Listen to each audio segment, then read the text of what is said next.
Yes, എന്തായാലും ഇന്നിപ്പോൾ മന്ത്രിസഭാ യോഗം ചേരുന്നുണ്ട്. അതിൽ ഏറ്റവും പ്രധാനപ്പെട്ടത് വയനാട് മുണ്ടക്കൈ പുനരധിവാസ പദ്ധതിക്ക് മന്ത്രിസഭാ യോഗം ഇന്ന് അംഗീകാരം നൽകും.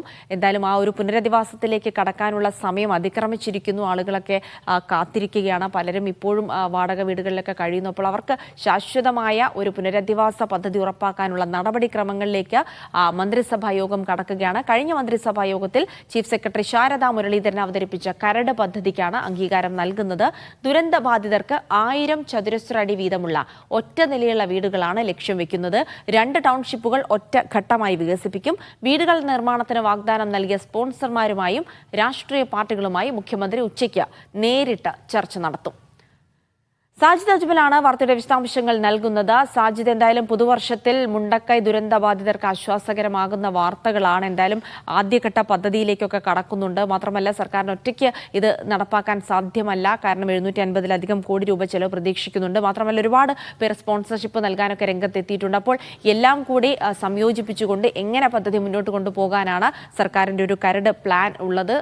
ഇന്നിപ്പോൾ എന്തൊക്കെ നടപടിക്രമങ്ങൾ മന്ത്രിസഭാ യോഗത്തിൽ ഉണ്ടാകും സാജിദ്?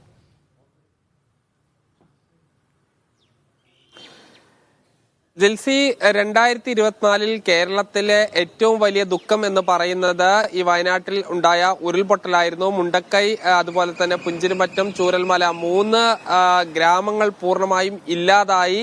നിരവധി മനുഷ്യർ ജീവൻ നഷ്ടപ്പെട്ട, ഇനിയും ആളുകളെ കണ്ടെത്താനുള്ള വലിയൊരു ദുരന്തമായിരുന്നു ഉണ്ടായിരുന്നത്.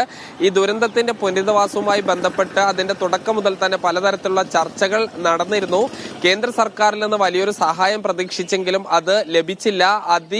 തീവ്ര ദുരന്തം എന്നൊരു പട്ടികയിൽ കേന്ദ്ര സർക്കാർ അതിനെ ഉൾപ്പെടുത്തിയെങ്കിലും ഈ പുതുതായി മറ്റ് അധികമായി യാതൊരു സഹായവും ലഭിക്കില്ല എന്ന് ഏറെക്കുറെ കേന്ദ്ര സർക്കാരിൽ നിന്ന് അത്തരമൊരു അറിയിപ്പാണ് വന്നിരിക്കുന്നത്. അതുകൊണ്ട് സംസ്ഥാനം പൂർണ്ണമായി ഇത് നിർവഹിക്കേണ്ടതുണ്ട്. അത് പൊതുജന പങ്കാളിത്തത്തോടു കൂടി ഈ മുണ്ടക്കൈ പുനരധിവാസ പദ്ധതി നടപ്പിലാക്കാനാണ് സംസ്ഥാന സർക്കാർ തീരുമാനിച്ചിട്ടുള്ളത്.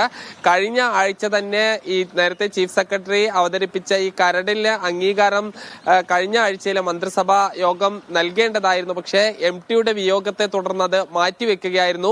ഇന്ന് ചേരുന്ന മന്ത്രിസഭാ യോഗമാണ് ഈ മുണ്ടക്കൈ പുനരധിവാസവുമായി ബന്ധപ്പെട്ട ഈ കരട് രേഖയ്ക്ക് അംഗീകാരം നൽകുക. 750 കോടിയുടെ പദ്ധതിയാണ്. ഇത് പ്രകാരം 1000 സ്ക്വയർ ഫീറ്റുള്ള വീടുകളാണ് ഈ വീട് നഷ്ടപ്പെട്ട കുടുംബങ്ങൾക്കായി നൽകുക. ഇത് കൂടാതെ ഇവരുടെ അതിജീവനത്തിനായി വിവിധ ആളുകൾക്ക് കച്ചവടം നഷ്ടപ്പെട്ട ആളുകളുണ്ട്, കൃഷി നഷ്ടപ്പെട്ട ആളുകളുണ്ട്. ഇത്തരം ആളുകൾക്കെല്ലാം തന്നെ അവരുടെ പുനരധിവാസവുമായി ബന്ധപ്പെട്ട ഒരു വിപുലമായ ഒരു പദ്ധതിയാണ് തയ്യാറാക്കിയിരിക്കുന്നത്. ഇതിന് സംസ്ഥാന സർക്കാർ മാത്രമല്ല, ഈ നേരത്തെ ഈ ദുരന്തമുണ്ടായ സമയത്ത് വിവിധ രാഷ്ട്രീയ പാർട്ടികൾ, സന്നദ്ധ സംഘടനകൾ, വിവിധ സ്ഥാപനങ്ങൾ, ബിസിനസ് ഗ്രൂപ്പുകൾ എന്നിവയെല്ലാം തന്നെ വിവിധ തരത്തിലുള്ള വാഗ്ദാനങ്ങൾ നൽകിയിരുന്നു. ഇതിൽ ഏറ്റവും കൂടുതലുള്ളത് ഈ വീടുമായി ബന്ധപ്പെട്ട വാഗ്ദാനങ്ങളായിരുന്നു.